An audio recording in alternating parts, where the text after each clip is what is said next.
Hi everyone, it's Kate from San Francisco. It is very rainy out here today. I hope you guys are having a nice sunny warm day wherever you are. It's my first Hactionary entry. I'm really excited.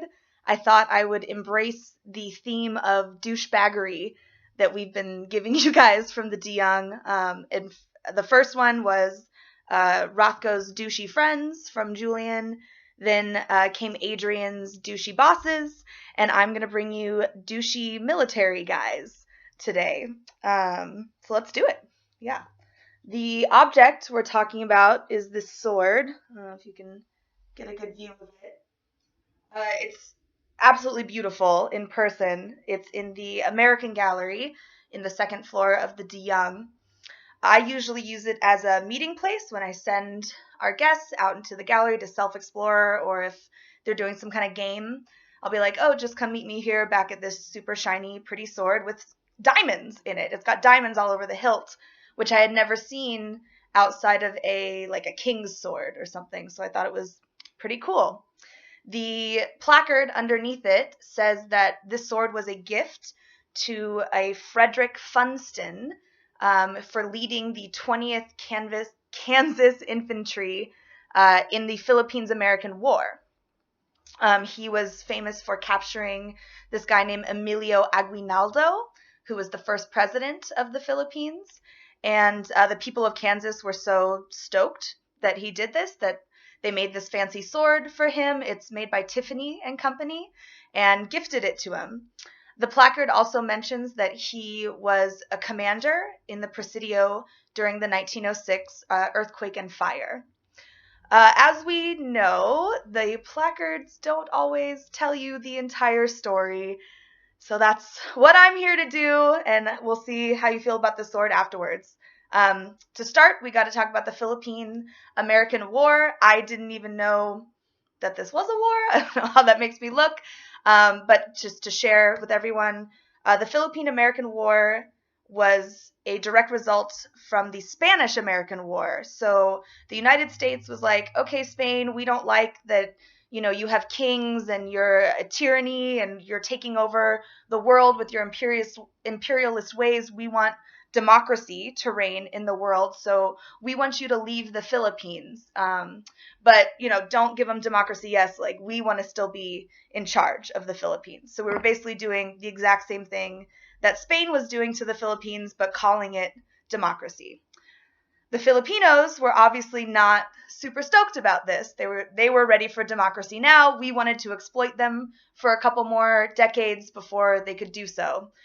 So this guy, Emilio Aguinaldo, started leading revolutions and became this leader in the Philippine revolt, trying to kick the Americans out of the Philippines, basically. And that's how the war happened. So Frederick Funston shows up in the Philippines. He comes there, I think, as a colonel and starts fighting his way through the islands and kind of raises up in the ranks. His big win, like the placard said, was capturing Emilio Aguinaldo, the first president of the Philippines, and bringing him to the States, which did help in ending the war. He was regarded as a hero for doing this, but then details started to come out about how he was captured, and people weren't really too stoked on it, and he started to lose some public support.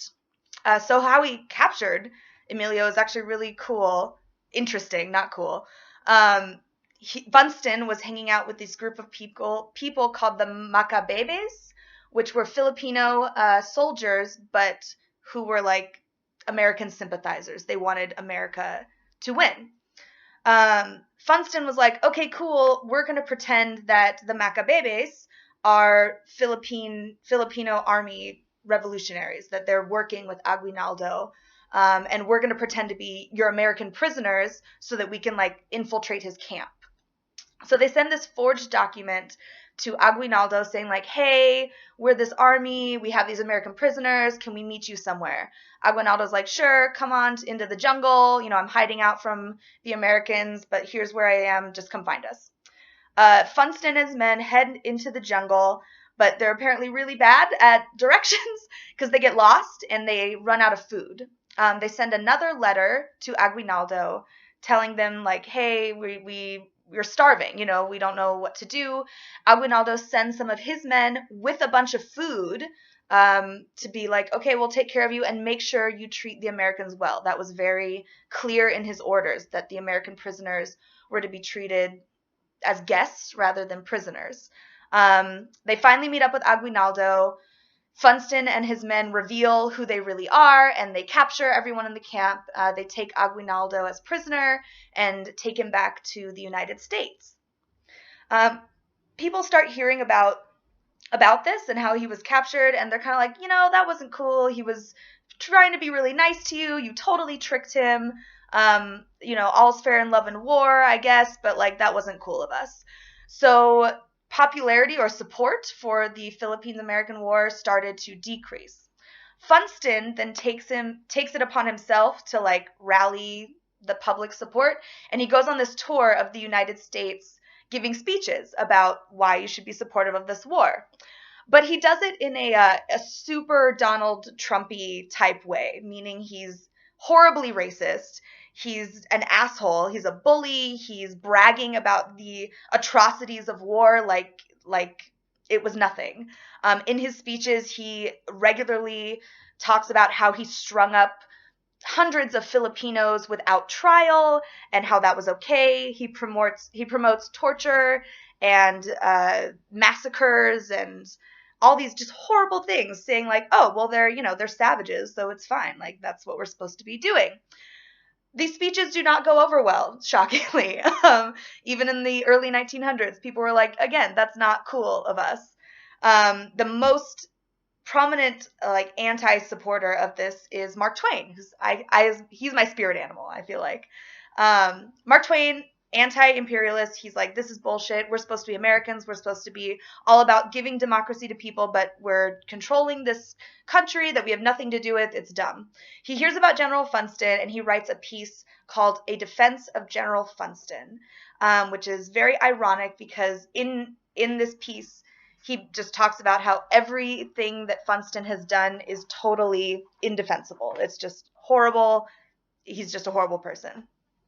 After this piece comes out, the popularity really starts to take a hit of the American Army and Funston and everything, so much so that President Teddy Roosevelt sends a letter to Funston basically telling him to just shut the fuck up. Like, you're not making it better. You're not helping us. Just shush, stay quiet, get out of here. The war ends a little bit after that, and Funston gets stationed out here in the Presidio as the commander of the Presidio. For our non-locals, the Presidio is a military base. It used to be one. Now it's a big park. It's really beautiful. But Funston's hanging out there, and the 1906 earthquake hits, the big one. Again, he starts doing some things that draw some praise / criticisms about how he handled things. So the first thing he does is he instates martial law, which he apparently had no authority to do so, but he does it anyway. He also tries to stop fires by creating fire breaks, which is a legitimate fire stopping practice, but he does it in the wrong way, that now historians think that he caused more fires than he actually stopped, because he was just like blowing up buildings around the city.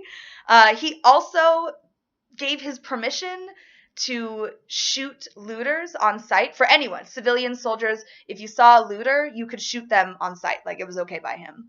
That ended up leading to a lot of innocent killings, obviously. A random story, I had to read through a bunch of San Francisco earthquake survivor stories to like kind of see what was going on. And one I just wanted to share. It has nothing to do with Funston. This one guy goes up to these soldiers who are protecting like a pile of dead bodies, and he's like, hey, like, that's my mom over there. That dead body, can I go like see her? Like, cool, yeah, that's fine. He goes over and apparently is so overcome with grief, he throws himself on top of his mother's body. But he's staying there a little too long, and the soldiers come over and they're like, hey, are you okay? What's going on? And they realize that he had been chewing off this dead woman's ear to get her diamond earrings. It was not his mother. He was just some crazy person. But they pull him off of this poor woman and open his mouth, and he's got chunks of ears and diamond earrings so that he could kind of steal those. Just insane. After the earthquake and fire stuff dies down, people again say like, "Oh, he was so great. He was wonderful. He saved our city. He's viewed as a hero." He moves to Texas for a little while. He was supposed to be the commander in World War I, but he ends up dying before he can really get to that. People really liked him back in the day, even though he was a total douchebag. He was the first person to be laid out in the Alamo. He was the first person to ever have that honor. He was also laid out here in San Francisco in our city hall for a while. And now he's buried in the Presidio with like full honors and full whatever the fuck. Uh, so that's the story of Funston, and I get like a queasy feeling now when I go back to that sword. I don't know how to feel about it anymore. It's so pretty, but the story is awful, and I cannot use the word hero when I think about him. I feel maybe he was a good soldier, maybe he was a good general, but hero he was not. I don't know if you guys have any similar pieces where it just totally changed your view of the piece once you actually read the story. Yeah, that's about it. I hope next time on our next installment we will do something a little more uplifting and less douchey. So we'll see you then.